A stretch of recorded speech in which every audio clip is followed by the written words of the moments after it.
Well, one person who'll be wearing one of those swanky marathon shirts is Jeff King. And Jeff, I think it's safe to say that in each of those 10,000 plus people who will be taking part this weekend, there's a story behind each and every one of them.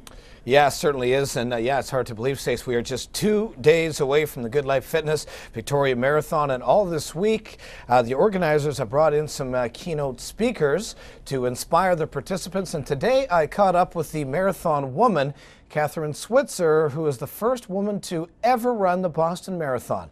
Here is her story. 2, 1.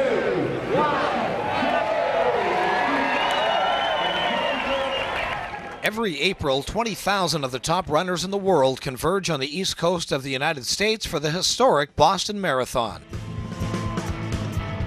The race features both men and women who are dedicated to their sport, but this wasn't always the case.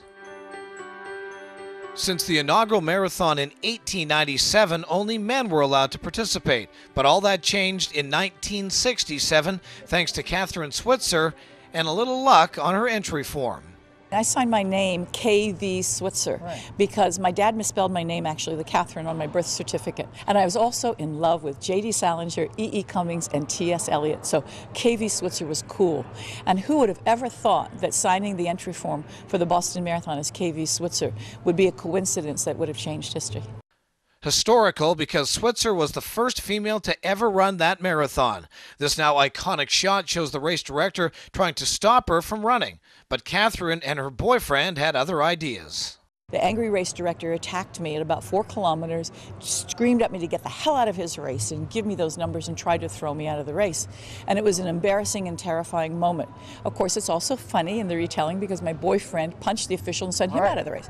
So I wasn't courageous for entering the race. I was courageous for finishing the race. The developmental aspects of women's marathon in different countries. But Kathrine was not done there. After winning the New York Marathon in 1974, Switzer worked as a broadcaster and even wrote a book called Marathon Woman.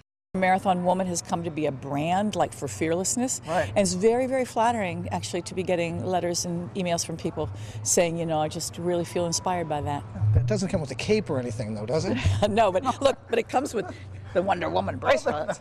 You know, I'm ready. And throw me out of the race. And while Kathrine has inspired countless women, her story is less about the battle of the sexes, but meant for all athletes to attempt what may seem to be unattainable. You know, it's interesting. Marathon Woman is not a girly story. It's a story about overcoming the impossible. It's accomplishing something difficult that makes us so similar. Yes, Kathrine Switzer certainly changed history and paved the way for millions, and she did it all by simply putting on a pair of running shoes. What a great treat to meet Kathrine. And Kathrine will be speaking tomorrow morning, 11 o'clock at the Conference Center, part of the absolutely free speaker series. She will have her book available, Marathon Woman. And Kathrine will join Paul and I at the marathon finish line for a special edition of Game On, which will run this Sunday night, Stacey, at 6:30 and 10:30.